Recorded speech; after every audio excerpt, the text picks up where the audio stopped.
Hey everybody, it's Jay from Wikimotive, and as promised, we're back to talk about some affordable and easy to use equipment that can help make it more convenient for your dealership to create high quality video content all on your own. Now, before we start, I want to make one thing clear. There are two types of video content out there. The first is polished and professional quality content with strong production value. The second is homegrown content, and there's a time and a place for both in your dealership's marketing strategy, but it's the latter that we're going to talk about today. It's economical in terms of both cost and time, and it can be produced with minimal equipment and relatively little technical know-how. Are there limitations in terms of what you can create? Of course there are, but you might be surprised at just how far you can go at very little cost. Now, it's become a natural reflex for us to check Amazon when making purchases, and some of the equipment we're going to talk about can be found there. But if you're watching this with the intention of turning around time-sensitive content that's related to everything that's going on in the world right now, your Prime membership isn't going to help you. With some Amazon delivery dates stretching out weeks, we're going to throw out a quick plug and recommend that you consider visiting B&H at bhphotovideo.com to ensure the quickest possible delivery. We have no stake in this, we just want to share what's worked well for us. If your dealership has digital video equipment on hand, that's great. But as we mentioned in this past week's video, there's convenience to be found in utilizing your smartphone camera. After all, your phone is almost always with you, right there in your pocket. Now, we filmed this series on HD on a high-end digital camera. But to display the difference in quality you might expect by using your smartphone, we're gonna throw up a split screen comparison, filmed on HD camera versus my own phone. Is there a difference? Of course there is, but normally you wouldn't have the side-by-side footage to emphasize the difference. In most circumstances, smartphone quality is completely acceptable. But your phone does have some very clear limitations. Some will be environmental, some will have to do with you as the user, and some will be based around the phone's capabilities themselves. So let's talk about some easy and affordable ways to sidestep those pitfalls. Social media apps like Snapchat have reinforced the use of vertical portrait-style framing, which is fine within that context. However, if you're looking to create higher quality content, be sure to use a horizontal landscape-style framing.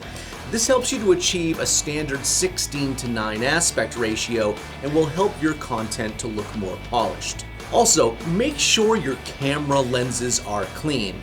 This is especially true of your front-facing camera, which can easily become smudged and dirty through regular swiping.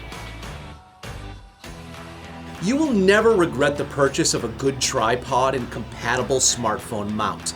It should be one of your basic purchases, as it will allow you to stabilize any static shots regardless of your lighting setup. Tripods range in terms of weight capacity, material construction, and cost, but if you're shooting on a smartphone, you don't need a 55-pound weight capacity. The only recommendation we do have is to find a model with a max height of no less than 62 inches. This is especially important if you want to present taller subjects in a flattering way. Depending on your needs, you could find a suitable tripod with smartphone mount on B&H's website for less than $40. Another useful tool is a blog-style extension pole tripod, like this one from PGY Tech. Not only can it serve as a desk-mounted tripod and selfie stick, but can help to create more dynamic framing, while eliminating that awkward selfie-style phone hold. This model right here only runs about $32. But what if your content is going to incorporate movement? Stabilization is one of the most commonly overlooked factors of amateur video production. While you may not notice excessive bounce and travel of footage during filming, that kind of movement can be incredibly disruptive to the viewer, especially when it's viewed on a larger screen. This can be remedied by using a smartphone gimbal. Depending on the complexity of the model, you can expect pricing to run $100 and well upwards of that. But when it comes to gimbals, our preferred manufacturer is Zhiyun.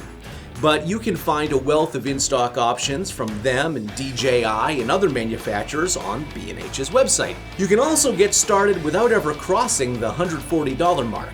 So let's do a quick price check here.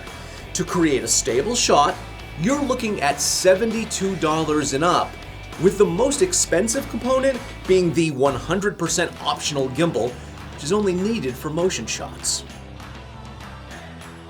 When it comes to environmental challenges, one that's easily overlooked is lighting.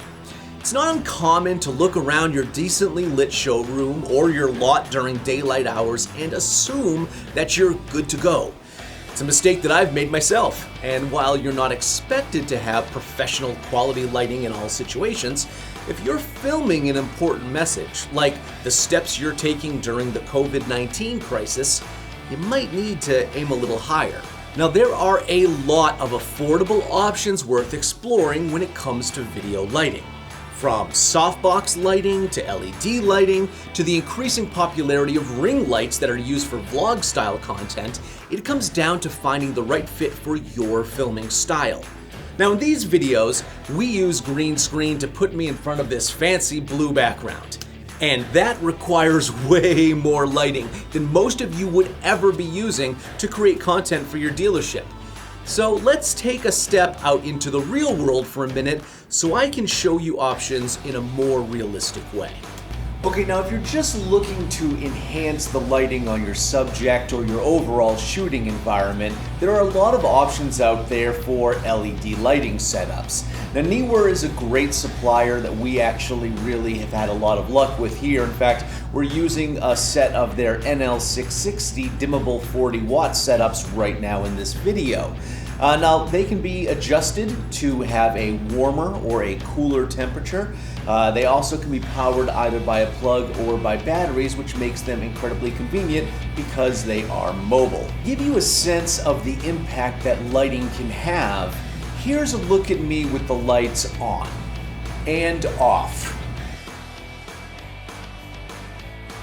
One of my favorite things about this particular setup is that it's not even top of the line within Neewer's own lineup, which makes it an incredibly affordable solution. But what if you're just looking to create intimate vlog-style content?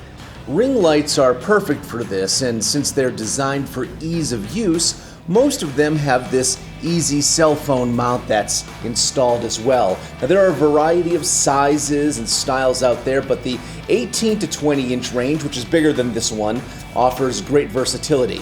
Now, for a look at ring lights in action, here's a vlog style shot with the ring light on and off. On and off. And you can also circle through different settings as well for a cooler feel and for a warmer feel. If you think this is a good fit for you, you could grab one on B&H for as little as $88. So that puts our spend check at around $160 and upwards. When it comes to limitations in your smartphone's capabilities, a major one is the native audio that it captures. While it's perfectly suitable for personal social media use where there's less of an expectation of actual production quality, the use of a simple plug-in microphone setup is incredibly important when creating higher quality content. So now, to give you a sense of the difference in audio quality, we're going to back out the studio quality, and this gives you a sense of how different the audio can sound when it's the native audio recorded through a smartphone versus audio that's recorded through a proper microphone setup. But how can you help improve your audio quality easily and affordably? When it comes to manufacturers of audio equipment, Rode is our go-to, so we're going to suggest their video micro condenser microphone. This microphone doesn't require additional battery as it takes its power from whatever your filming device is. It arrives with a suspension mount, which helps to minimize any unwelcome noise, as well as a windshield to minimize any disruptive wind noise, which is crucial for outdoor filming. Current price for this setup is around $59 from B&H. Now, one quick tip, if you're gonna pick up one of these microphones for your smartphone, make sure and grab the lightning to headphone jack adapter for iPhone use, which is about $9, or the SC7 TRS to TRRS patch cable for Android use, which is about $15. Once you've done that, it's basically plug and play. So here's a checklist. Tripod and smartphone mount for static shots. The optional smartphone gimbal for movement. Lighting as needed based on the style of your content, and a plug-in microphone with iPhone or Android specific adapters. Some easy and affordable ways to create better quality content. You need to be staying in front of your customers right now, and video is the ideal means of doing so. So why wait? Just remember, trying to order them from Amazon right now may only delay your ability to move forward. B&H is a great resource with amazing customer service, even with everything going on right now. Which just about wraps us up for today. I hope this helps. And in the meantime, be smart, be safe, and don't forget to join us next Thursday and every Thursday for more SEO insights right here on Just the Tip.